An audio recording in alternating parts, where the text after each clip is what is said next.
Hi, friends. It's Chandra with Dignity Duty, and I'm coming to talk to you about my experiences with being a conservator and guardian for the last 7 years. Now, this week I talked about some of the biggest challenges. I actually covered one challenge, which was family strife.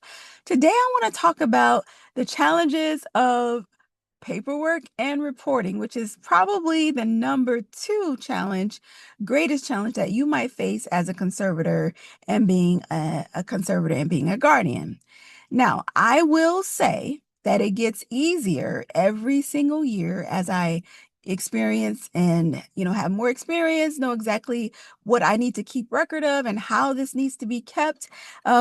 If I could share or have the expression of our lawyer when I turned in my first report and his expression, and yeah, it was like, what is this?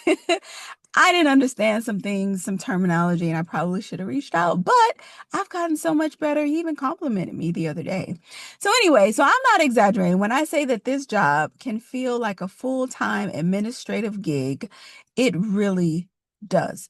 Um, I would even go as far as to say that it's almost a 24-hour gig because you are primarily on call, especially if you're operating in this role personally, because you always have that concern. But when I talk about paperwork and I talk about the things that you're going to be taking care of, I'm talking about annual reports to the court.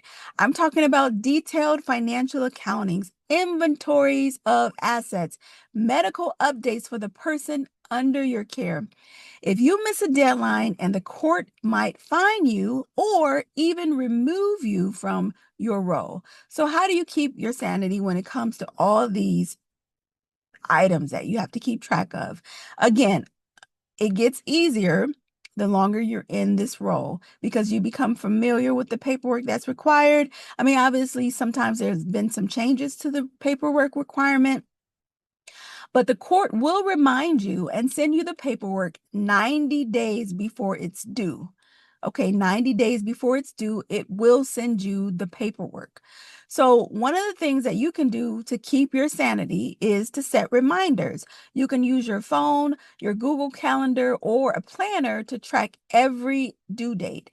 Now, one of the things that I do is I set a calendar for as a reminder for 60 days to the date that the report is due. So if, for example, our report this year ran from April 28th, 2019, where am I going? April 28th, 2024 to April 28th, 2025. So what I'm going to do is I'm going to set another calendar reminder for the reporting period of April 29th, 2025 to April 29th, 2026. And that way, I'll know exactly when I need to report, and I'll also know the time frame that I need to report because it only can cover a 12-month period. It cannot go beyond that period, and it cannot go less than that period. So that one of the things you can do is set a reminder. Number two, you can stay organized. You can keep a binder or digital folder with sections for receipts, bank statements, and court documents. So another thing that I do to keep organized, I'm a paper person, but I'm also more of an electronic person. I like to keep things electronically. I like to have a backup, but I also like to have a paper backup as well because with technology, sometimes you just don't know. But I have a electronic file that I keep receipts in, and most of the things that I cover and help with financially, I try to do them all electronically. Like I'm doing bill pay. I'm making sure that things are electronically taken out of the account. That way, I have a paper trail. Not only do I have a paper trail, but I also am able to just go in month to month and update the tags, show exactly where it went, what category it fell into. So if you are a paper person or a digital folder type of person, one of the things you can do is to make sure you stay organized. Organize them by the type of account that you spent the money on. For example, was it utilities? Was it regarding his or her automobile? Was it regarding housing? So that's one way you can stay organized. I'm telling you, you want to stay organized in the beginning of the accounting period and not wait until the end to go back and try to organize and arrange things for where they should go. Number three, ask for help. If you're overwhelmed, consider hiring a professional fiduciary, an accountant, or elder law attorney to guide you. Now, depending on the resources of the individual, this may not be an option. So, if you can, as a personal representative for this person, can take on this job, and it is a job, this role, then why not just educate yourself on ways to stay organized and do the best that you can? If resources are not in question, or resources are not, I need to do this part over.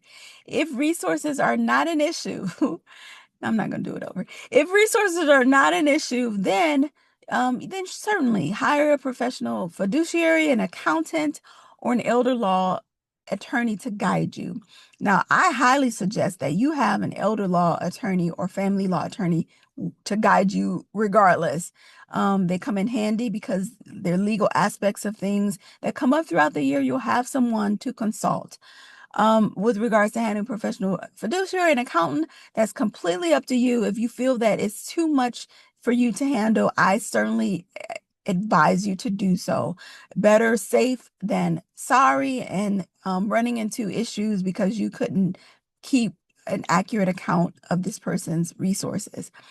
So remember, this paperwork isn't just bureaucracy. It might feel like it's overwhelming at the time, but it's proof that you're protecting someone's rights and finances.